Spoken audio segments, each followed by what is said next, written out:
नमस्कार, hornbill TV देख रहे हैं आप। मैं हूं आपके साथ विशाल। कर खबरों की शुरुआत करेंगे। देहरादून में डॉक्टर नित्यानंद जी के जन्म शताब्दी वर्ष पर आयोजित राष्ट्रीय संगोष्ठी में मुख्यमंत्री पुष्कर सिंह धामी शामिल हुए, जिसमें उन्होंने कहा कि हिमालय पर्यावरण संरक्षण और संतुलित विकास को लेकर डॉक्टर नित्यानंद स्वामी की सोच आज भी मार्गदर्शक है। मुख्यमंत्री ने कहा कि उन्होंने अपने जीवन में हिमालयी क्षेत्रों के संरक्षण, पलायन रोकने और प्रकृति के साथ विकास को लेकर जो विचार दिए, वो आज राज्य और देश की नीतियों में दिखाई दे रही हैं। मुख्यमंत्री ने प्रधानमंत्री नरेंद्र मोदी की वाइब्रेंट विलेज योजना का उल्लेख करते हुए कहा है कि इससे सीमांत गांवों में सुविधाएं बढ़ेंगी, पलायन रुकेगा और नागरिकों की सुरक्षा के साथ लोकतांत्रिक मूल्यों को भी मजबूती मिलेगी।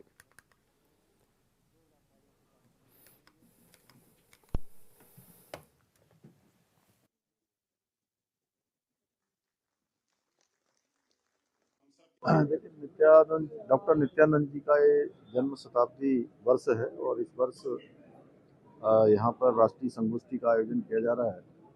और उन्होंने अपने संपूर्ण जीवन भर हिमालय की चिंता की, यहाँ के पर्यावरण की चिंता करी। पूरे हिमालय का विकास कैसे हो, यहाँ के जो जोखिम है, उन सभी पर उन्होंने बहुत पहले ही जो सोच बनाई थी, आज वो हम सबके काम आ रही है।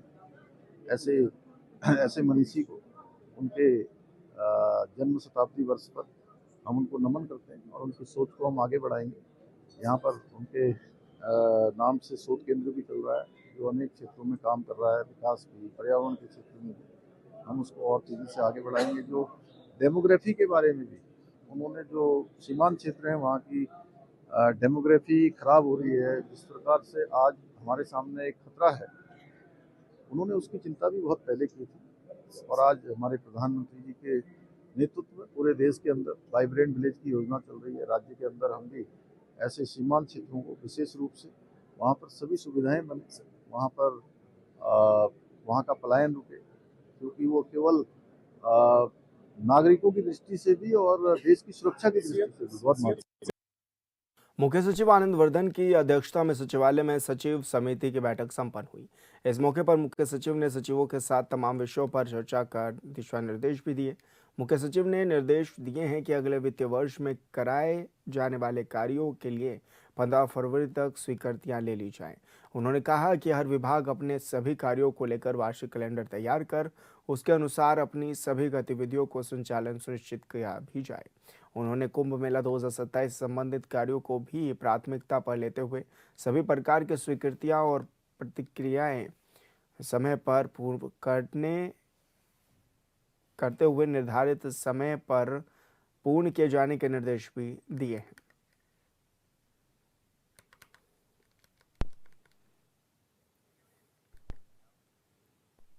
अल्मोड़ा में आयोजित प्रेस वार्ता में कैबिनेट मंत्री गणेश जोशी ने केंद्रीय बजट 2026-27 को राष्ट्र निर्माण का बजट बताया है। उन्होंने कहा है कि यह बजट कृषि, पशुपालन, पर्यटन और स्वास्थ्य जैसे मूल क्षेत्रों को सशक्त भी करेगा। मंत्री ने प्रधानमंत्री नरेंद्र मोदी और वित्त मंत्री निर्मला सीतारमण का आभार भी इस दौरान व्यक्त किया है। सबसे पहले तो मैं आपसे माफी चाहता हूँ। देखिए, उत्तराखंड अगर आपने देखा होगा, बजट में छोटे छोटे शहरों को टूरिज्म में बढ़ावा देने की बात की गई है और इसका सबसे ज़्यादा फायदा उत्तराखंड को होने वाला है, क्योंकि आज भी सबसे ज़्यादा उत्तराखंड में हमारी इनकम टूरिज्म से हो रही है। 4 धाम यात्रा में 65 लाख से अधिक यात्री हमारा पिछले बार आ चुका है। तो टूरिज्म के सेक्टर में हमें इस बजट से बहुत फायदा होने वाला है। इसके लिए मैं माननीय वित्त मंत्री जी का और माननीय प्रधानमंत्री जी का आभार व्यक्त करता हूँ। सर, उत्तराखंड के लिए क्या तैयार कर रहे हो आप? नई प्लानिंग, आपका बजट आने वाला ही है बजट सत्र में। देखिए, आने वाला बजट एक समावेशी बजट होगा, प्रदेश के सर्वांगीण विकास का बजट होगा। अभी इस पर हम लोगों की राय ले रहे हैं माननीय मुख्यमंत्री जी, और जन भावनाओं के बजट होगा, विश्वास में आपको दिलाता हूं। कांग्रेस चुनाव प्रबंधन समिति के अध्यक्ष डॉक्टर हरक सिंह रावत ने कहा कि आगामी विधानसभा चुनाव में टिकट उसी को मिलेगा जो जीत सकता है। इसके विपरीत पार्टी के कुछ लोग अभी से राहुल गांधी और मल्लिकार्जुन खड़गे का नाम लेकर कह रहे हैं कि हमारा टिकट फाइनल हो गया है। उन्होंने चुटकी लेते हुए कहा है कि टिकट तो राहुल गांधी का भी फाइनल नहीं है। इस संबंध में बीजेपी की भी प्रतिक्रियाएं सामने आई हैं। भारतीय जनता पार्टी का कहना है कि यह कांग्रेस का अंदरूनी मामला है। लेकिन सब जानते हैं कि कांग्रेस में टिकट का बंटवारा कैसे होता है।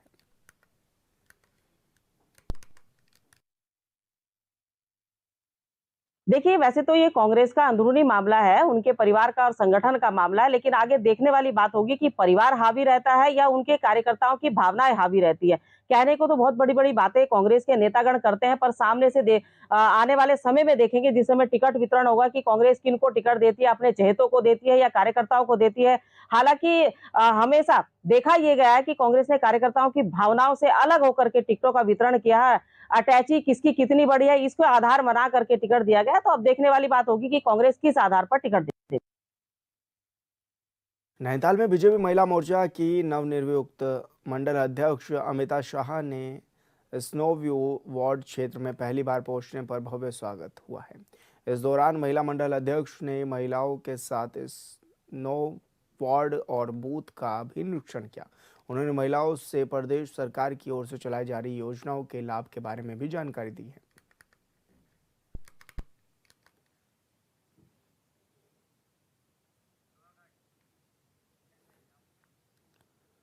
लोहाघाट के रामलीला मैदान में किसानों की एक महत्वपूर्ण बैठक हुई। किसान शंकर दत्त बघोली की अध्यक्षता और मोहन पांडे के संचालन में आयोजित इस बैठक में पर्वतीय क्षेत्र के किसानों की विभिन्न समस्याओं पर गहन चर्चा की गई है।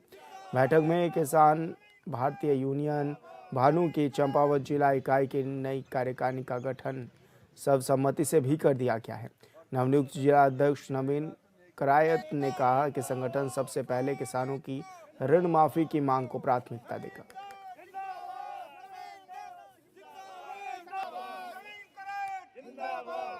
इस बार जो हमारा संगठन बना हुआ है ये काफ़ी मजबूत संगठन बन गया इस समय। पहले हम कुछ ही लोग थे जिनने इस संगठन की कमान संभाली है जिले में। इस बार मुझे लगता है कि सारे गांव से हमें सपोर्ट मिल रहा है, बड़े अच्छे से उसमें जुड़े हुए हैं और इसको हम बहुत धारदार बनाएंगे इस समय संगठन को। सबसे प्रमुख हमारी समस्या यह है कि किसानों की कर्ज माफ़ी, जो लंबे समय से हम लोग मांग करते हुए आ रहे हैं कि हमारी सरकार नहीं सुन रही है। इस बार हम उसमें पुरजोर लगाएंगे, ताकत के साथ सरकार का विरोध करेंगे कि सरकार ने कर्ज माफ़ करना पड़ेगा हमारा 26 में। दूसरी बात, जंगली जानवरों की समस्या प्रमुखता से है यहाँ पर। आप देख रहे हो किसान, सुनने में आ रहा है कि किसान बेचारा प्याज लगा रहा है, लहसुन लगा रहा है, कुछ भी जंगली जानवर नहीं रख रहा है इस समय। गेहूँ चर गया, चना चर गया, जो भी हमारी फसलें हैं सारी सब नष्ट हो चुकी है, जंगली जानवरों के द्वारा खा दी गई है। तीसरी बात, गाँव से जो किसान हमारा उत्पादन लाता है, अपना आलू पैदा करता है, सब्जी पैदा करता है, उसकी रोड की व्यवस्था नहीं हुई। अगर कहीं रोड है तो ठेकेदारों के द्वारा 3-3 बार डामर करने के बाद भी वो रोड क्षतिग्रस्त हो चुकी हैं। सबसे पहले मैं सभी किसान भाइयों को धन्यवाद देता हूं जो इन्होंने मेरे ऊपर विश्वास जताया और मेरे को इतना प्यार दिया, आशीर्वाद दिया। और मैं पिछली बार भी अध्यक्ष बना, 2 साल मैंने कार्य किया और इन लोगों ने मेरे कंधे से कंधा लगाया।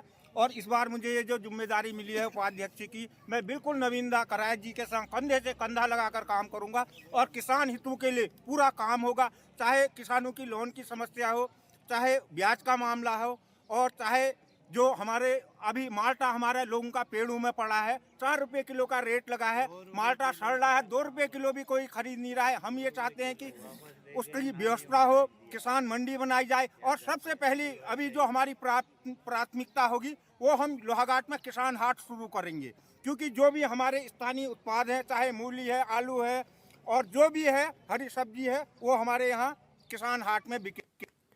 और खबर उत्तरकाशी से है, जहां एक व्यक्ति पर भालू ने अचानक हमला कर दिया है। इस हमले में व्यक्ति गंभीर रूप से घायल हो गया है।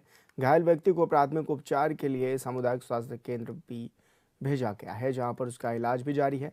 तो वहीं ग्रामीणों में दहशत का माहौल भी बना हुआ है।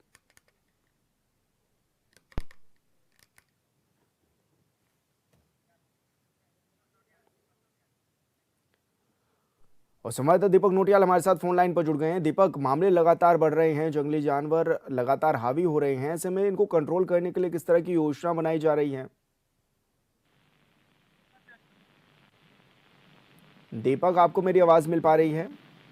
जी बिल्कुल, आपको बता दूं कि जनपद उत्तरकाशी का ये जो मडारचू पट्टी का क्षेत्र है, वहाँ पे जो है आज अचानक से जो है वहाँ पे जो है जो आदमी था वो खेत में काम करने गया था, उसको जो है आज अचानक जो भालू ने उस पर हमला कर दिया। लेकिन वर्तमान में उसकी स्थिति ठीक है और उसको अस्पताल में भर्ती कराया गया है, लेकिन ग्रामीणों में जो है दहशत का माहौल बना हुआ है। लेकिन ऐसे में लगातार ये जो मामले बढ़ रहे हैं, इसको लेकर भी क्या कुछ दिशा निर्देश दिए गए हैं? क्या अधिकारी पहुंच रहे हैं? क्या इसका संज्ञान भी ले रहे हैं क्या मामले का?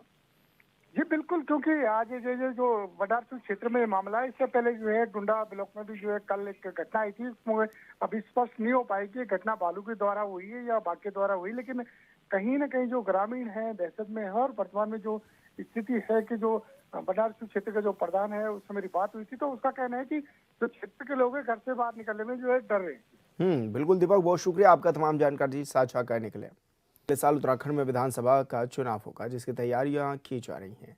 एक तरफ सत्तापक्ष मजबूती के साथ जमीनी स्तर पर तैयारियों में जुटा हुआ है, तो दूसरी तरफ विपक्ष भी तैयारियों में जुटा हुआ है। लेकिन पार्टी में अभी से ही टिकट बंटवारे की चर्चा तेज हो गई है। पार्टी के चुनाव प्रबंधन समिति के अध्यक्ष का एक वीडियो भी वायरल हो रहा है, जिसे लेकर पार्टी की नीति पर कई तरह के सवाल भी उठने लगे हैं।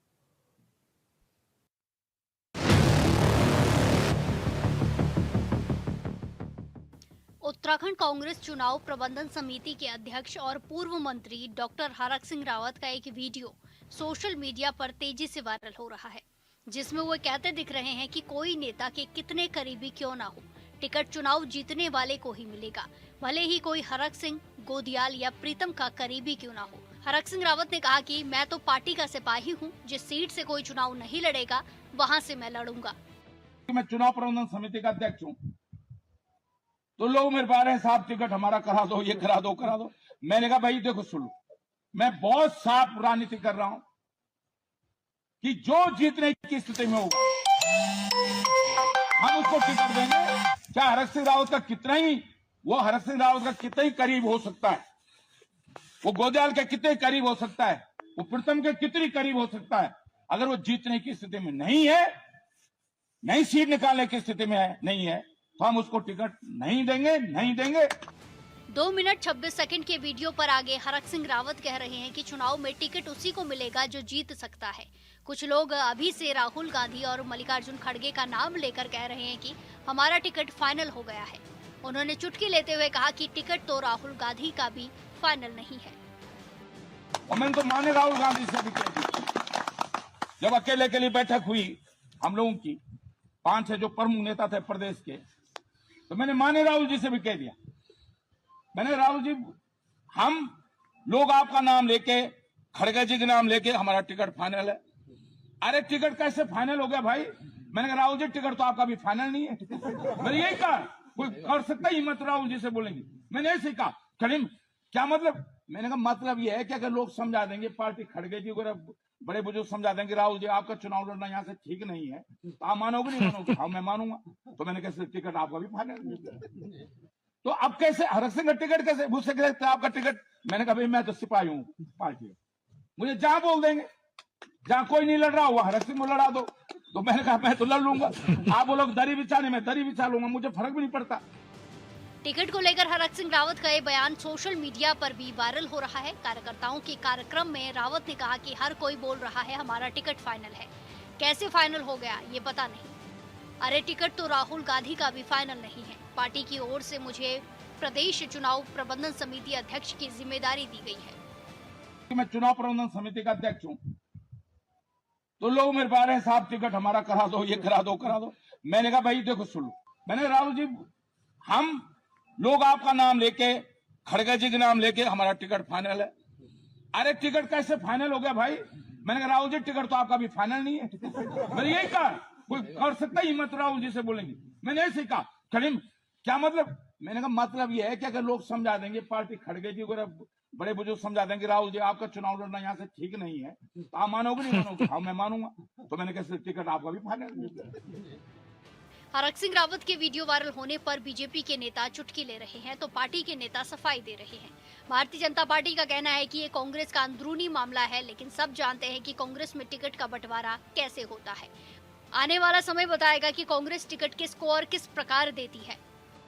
कांग्रेस चुनाव प्रबंधन समिति के चेयरमैन डॉक्टर हरक सिंह रावत अगर ये कह रहे हैं कि कांग्रेस में जो भी विधानसभा चुनाव लड़ने की इच्छुक है उनको जमीन पर मेहनत करनी चाहिए, जनता का दिल जीतना चाहिए, जनता की सेवा करनी चाहिए और कांग्रेस में परफॉर्मेंस के आधार पर ही विधानसभा के टिकट मिलेंगे, इस बयान में मुझे नहीं लगता किसी को कोई परेशानी होनी चाहिए। वो तो यहाँ तक कह रहे हैं कि राहुल गांधी जी का भी टिकट कांग्रेस पार्टी में फाइनल नहीं है। अगर वरिष्ठ नेता आदरणीय राहुल गांधी जी को सलाह देते हैं कि इस विधानसभा क्षेत्र या इस लोकसभा क्षेत्र में चुनाव लड़ना आपके हित में नहीं होगा, तो निश्चित तौर पर वो वरिष्ठ नेताओं की सलाह पर विचार करेंगे और कांग्रेस में जो भी टिकट के इच्छुक है उनको वरिष्ठ नेताओं की सलाह पर ध्यान देना चाहिए, जनता की सेवा करनी चाहिए, जनता के मुद्दों पर संघर्ष करना चाहिए और पार्टी को भी परफॉर्मेंस के आधार पर ही जो है टिकट तय करने चाहिए। यही बात हरक सिंह रावत जी कह रहे हैं। मुझे नहीं लगता कि भाजपा को इस बयान से परेशानी होनी चाहिए, क्योंकि कांग्रेस पार्टी अगर जमीनी स्तर पर अपने कार्यकर्ताओं की पकड़ को परख रही है, उसके आधार पर अगर विधानसभा जो है प्रत्याशी तय करना चाहती है, तो ये कांग्रेस पार्टी के हित में भी है और भाजपा को इससे कोई दिक्कत नहीं होनी चाहिए। देखिए, वैसे तो ये कांग्रेस का अंदरूनी मामला है, उनके परिवार का और संगठन का मामला है, लेकिन आगे देखने वाली बात होगी कि परिवार हावी रहता है या उनके कार्यकर्ताओं की भावनाएं हावी रहती है। कहने को तो बहुत बड़ी-बड़ी बातें कांग्रेस के नेतागण करते हैं, पर सामने से आने वाले समय में देखेंगे, जिस समय टिकट वितरण होगा कि कांग्रेस किनको टिकट देती है, अपने चहेतों को देती है या कार्यकर्ताओं को देती है। हालांकि हमेशा देखा ये गया है कि कांग्रेस ने कार्यकर्ताओं की भावनाओं से अलग होकर के टिकटों का वितरण किया है। अटैची किसकी कितनी बड़ी है, इसको आधार बना करके टिकट दिया गया। तो अब देखने वाली बात होगी कि कांग्रेस किस आधार पर टिकट देती है। उत्तराखंड में 2027 में विधानसभा का चुनाव होना है, जिसकी तैयारियां की जा रही है और इन सब के बीच हरक सिंह रावत का बयान वायरल हो रहा है, जिसमें पार्टी हाईकमान का हवाला देकर टिकट फाइनल का जिक्र है।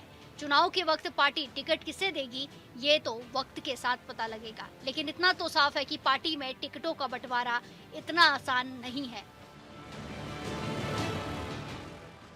Bureau report, hornbill TV.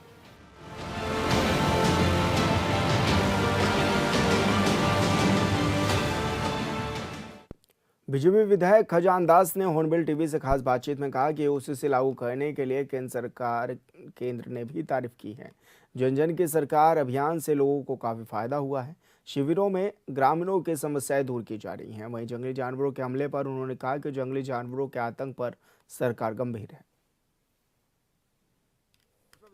Das ji हमारे साथ मौजूद हैं। सर, यूसीसी का 1 साल लगभग पूरा हो गया है, किस रूप में आप देख भी रहे हैं और कितना कारगर आप यूसीसी को मानते हैं? देखिए, मैं माननीय मुख्यमंत्री जी को दिल की गहराई से बहुत बहुत आभार और धन्यवाद ज्ञापित करना चाहूँगा कि जो कहा सो किया। 2022 जब हम चुनाव में जा रहे थे तो माननीय मुख्यमंत्री जी ने एक सभा में ये घोषणा कर दी थी कि यदि हम दोबारा सत्ता में आएंगे तो यूनिफॉर्म सिविल कोड को हम लेकर के आएंगे। और उस समय हम लोग थोड़ा सा सकपका गए कि पता नहीं जो ये बहुत बड़ी घोषणा माननीय मुख्यमंत्री जी का समान नागरिकता कानून को लेकर के कही है वो पूरी होगी या नहीं होगी, उसको लेकर के हम चिंतित थे उस समय। किंतु माननीय मुख्यमंत्री जी ने जिस तरह से फोकस रखा, हम सत्ता में आए दोबारा और फिर जिस तरह से इसका ड्राफ्ट तैयार किया गया और फिर ड्राफ्ट के बाद इसको लागू किया गया और जिन लोगों ने ड्राफ्ट तैयार किया उनको सम्मानित किया गया और पूरे देश में इसकी सराहना भी हुई और ये उत्तराखंड राज्य नंबर 1 राज्य यूसीसी को लागू करने वाला हो गया है। और कुल मिलाकर के जिस तरह से इसकी सराहना विभिन्न प्रदेशों में जब जब मुख्यमंत्री जी के दौरे किसी भी प्रदेश में भारत के हुए तो वहाँ पर भी इसकी सराहना की गई। और ऐसे ही नहीं, भारत के संसद के अंदर भी मैं अपने गृह मंत्री जी का दिल की गहराई से धन्यवाद ज्ञापित करना चाहूँगा कि उन्होंने भी इसकी तारीफ की और माननीय प्रधानमंत्री जी ने भी इसकी सराहना की और मुख्यमंत्री जी को शाबाशी दी। और मैं मुख्यमंत्री जी को पुनः बहुत बहुत हृदय की गहराई से पुनः धन्यवाद ज्ञापित करना चाहूँगा कि जब इसको लागू किया गया तो किसी प्रकार का, जैसा यहाँ पे सभी समाज के लोग, सभी जाति पंथ धर्म के लोग उत्तराखंड में निवास करते हैं, किसी ने भी चू नहीं की और पत्ता तक नहीं हिला, इसको सब ने स्वीकार किया और आज ये एक कानून बन गया। सर, इन दिनों ये भी देखा जा रहा है कि हरिद्वार में पहले ये देखा गया कि ये कहा गया कि जो गैर हिंदू हैं उनका प्रवेश वर्जित किया जाए। इसके बाद गंगोत्री यमुनोत्री में भी ये चर्चा हुई और अब केदारनाथ बद्रीनाथ में भी। क्या कहेंगे इसको? देखिए, सबसे पहले तो हम इंसान हैं और हम सबको भगवान ने बनाया है और जाति धर्म ये सब इंसान ने बनाया है। पहले तो इस प्रकार की व्यवस्थाएं नहीं थी और नहीं होनी चाहिए। परंतु सवाल इस बात का पैदा होता है कि जब मक्का मदीना कोई हिंदू वहाँ पर जाता है तो उसको प्रवेश नहीं करने दिया जाता है। हालांकि चाहे उसकी आस्था वहाँ पर हो तब भी नहीं उसको प्रवेश किया जाता है। तो इसलिए हमारे सनातनी लोगों ने कुछ व्यवस्था बनाई कि जब हम तुम्हारे धर्म के तरफ बढ़ने की कोशिश करते हैं तो तब हमको वहाँ पर रोक होती है। तो इसलिए आप भी हमारे धार्मिक स्तर पर, चाहे भगवान बद्री विशाल हो, चाहे भगवान केदारनाथ हो, जो माँ गंगा हो, माँ यमुना हो, तुम भी यहाँ पर नहीं आ सकते, कुछ ऐसे लोगों को कहा गया है। तो ये विचार सनातनी है, परंतु मेरे ख्याल से जो पूर्व की व्यवस्था थी, ये मेरा व्यक्तिगत मत है कि जो पूर्व की व्यवस्था थी उसी के तहत सब सामान्य होना चाहिए। हम आखिरकार इंसान हैं, भगवान के बनाए हुए हैं, हम सब जाति पंथ धर्म ये सब इंसान ने बनाया है, किंतु इस तरह की व्यवस्थाएं नहीं होनी चाहिए। और उन लोगों को भी ये सोचना चाहिए कि जो आस्था मक्का मदीना में रखता है उसको भी ये प्रतिबंध नहीं होना चाहिए। ये नहीं पूछा जाना चाहिए कि आप किस जाति और किसी धर्म से हैं, ये ठीक बात नहीं है। सर, जन जन की सरकार, जन जन के द्वारा आप लोगों ने कार्यक्रम चलाए, कितना फ़ायदा इससे होता हुआ नज़र आ रहा है और लोगों को कितना फ़ायदा मिल रहा है सर? देखिए, मैं सबसे पहले तो ये कहना चाहूँगा कि अभी तक जो सूचना प्रत्येक जनपद से आ रही है, क्योंकि प्रशासनिक दृष्टि से अगर देखा जाए तो हमारे 13 जनपद है, और मैं अपने संगठन की बात करूं और संगठन की दृष्टि से हम देखते हैं तो भारतीय जनता पार्टी के हमारे 18 जिले हैं। और इस प्रकार से जब बातचीत होती है, जन जन की सरकार जन जन के द्वारा जाते हैं, ब्लॉक स्तर पर जब कार्यक्रम होते हैं तो लोगों ने सराहना की और 2 लाख लोगों ने अभी तक प्रतिभाग किया। मैं मुख्यमंत्री जी को भी बहुत बहुत बधाई और शुभकामनाएं देना चाहूँगा कि अधिकतर जिलों का भ्रमण उन्होंने किया और अनेक कार्यक्रमों में वो पहुँचे। हमारे मंत्रीगण हो, हमारे विधायकगण हो, वो इस कार्यक्रम में जा रहे हैं और लोगों की अपेक्षाएं हैं और उस डिस्ट्रिक्ट के अधिकारी तमाम उन कार्यक्रमों में रहते हैं और जो समाधान जनता का जो किसी अधिकारी तक नहीं पहुंच सकते हैं, जो अपने गांव से बाहर नहीं जा सकते, अपने क्षेत्र से बाहर नहीं जा सकते, उनकी समस्याओं का समाधान वहीं पर होता है। तो ये बहुत अच्छी बात है, इसकी सराहना पब्लिक ने की है। सर, जंगली जानवरों का आतंक भी पिछले कुछ दिनों से लगातार नज़र आया, उस पर किस तरह से फोकस कर रहे हैं आप लोग और किस तरह से कंट्रोल किया जा रहा है कि घटनाएं कम से कम हो?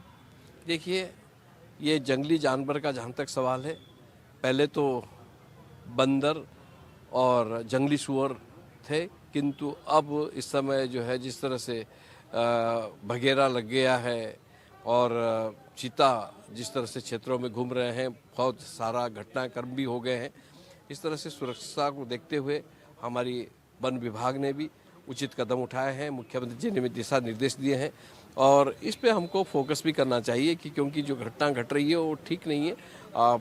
जिस तरह से हमारे जो पहाड़ी ज़िले हैं वहाँ पर, पहाड़ी ज़िले क्या मतलब, जो हमारा चाहे मैदानी क्षेत्र भी है जहाँ पर झाड़ियाँ हैं वहाँ पर इस तरह की घटनाएं हो रही है, या जंगली सुअरों के द्वारा या बघेरे द्वारा या भालू द्वारा, ये उचित नहीं है।